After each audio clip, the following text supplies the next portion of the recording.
Hi, I'm Karen. We're here at Montevilla Sewing Center, and today we're talking about the Pfaff Select 4.2. In this video, I'm going to show you how to make buttonholes. Now, this is a 4-step buttonhole. That means we have different settings for each part of the buttonhole. One side, the front, the other side, and the back. Okay. It might be helpful for when you do a buttonhole, look at page 35. The index on the front will tell you that. But it will tell you the setup that you need for your machine. So to start with, remember 4.2 is your machine, so you only need to look at that top line. The buttons that we're going to use are the A, B, and C. Now they have you starting on the C button, and that's fine. The next thing you need to look at is your stitch width. So we want to move this all the way up to 5, like that. Stitch length, we're going to move this dial down to where it says buttonhole. And this little notch here is the indicator. So that's going to be stitch length. Now, under here where it talks about the IDT, the circle is blank. Notice on this hemming with twin needle, the other page, the circle is filled in. So that means we need to make sure that IDT is up and out of the way. Then on your thread tension, we want to move this over here to buttonhole. And that will give this nice, smooth, satiny finish to the top of your buttonhole. And then the stitch, the buttonhole foot that we want to use is number 5. And there's a little 5 right there. So when you put it on your machine, make sure that that 5 is right side up, not upside down. If it's upside down, the needle's going to come right down here on the plastic, and you don't want that happening. So you want the needle to have a nice clear hole here for it to go into. So I'm going to take my regular foot off, put it down here in the accessory tray, and put the buttonhole foot on right there. Okay, and as you can see, the needle can go right down there into the area of where the buttonhole goes. Now, to sew on a buttonhole on thin fabric, like shirtweight fabric, you want to have 3 layers, either 2 layers of fabric and a layer of interfacing, or 3 layers of fabric. I've seen a nice men's shirt with a front placket of buttonholes made with it turned under 3 times like this, or twice like this, so you have 3 layers. That's going to give enough support for the stitches. So, to mark your buttonhole, I like this friction pen. This is great for using on light colored fabrics. It's meant for marking and then erasing with heat or with friction, like the end of the pen here. So, when you're all done, you can just iron it, and marks are gone. Okay. So right here, I've made the center line. That's going to be right in the middle of the buttonhole. That's going to be the part we're going to cut out.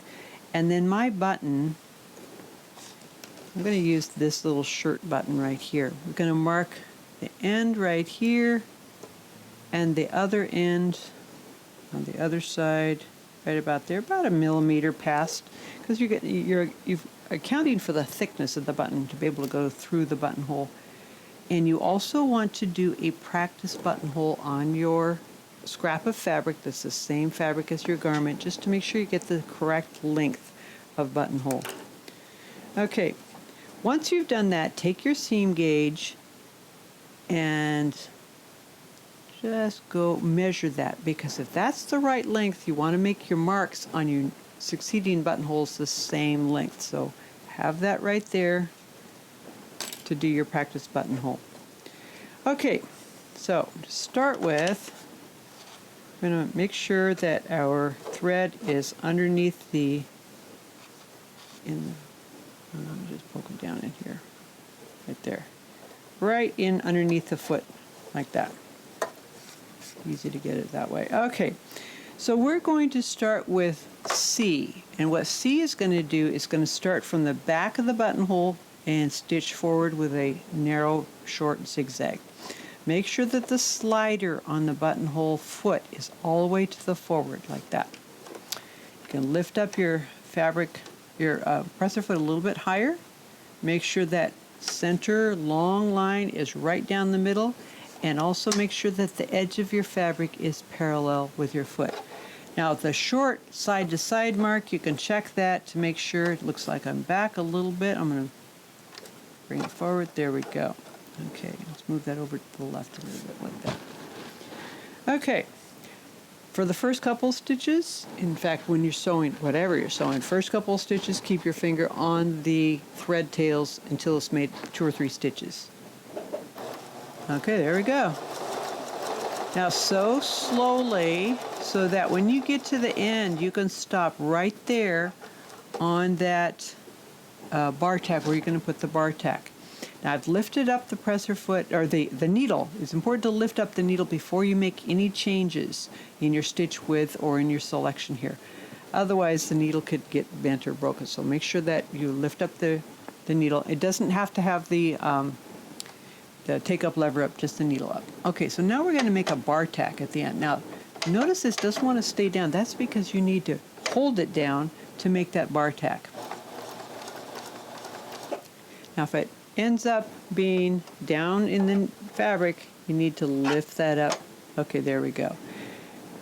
And then we're going to do the stitching the narrow short zigzag on the way back. That's stitch number A. And there it goes.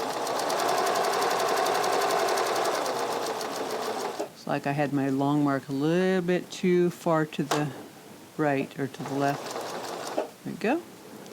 Lift this up. And you can actually do some stitches right here on the side by releasing the B button, and that's going to stitch real short, which actually kind of knots your thread, so that way you don't need to do any kind of tying it off or anything like that. Okay, so here we go. Cut our threads right down to the fabric like that. And I'm going to open this buttonhole using my seam ripper. Comes with your accessories.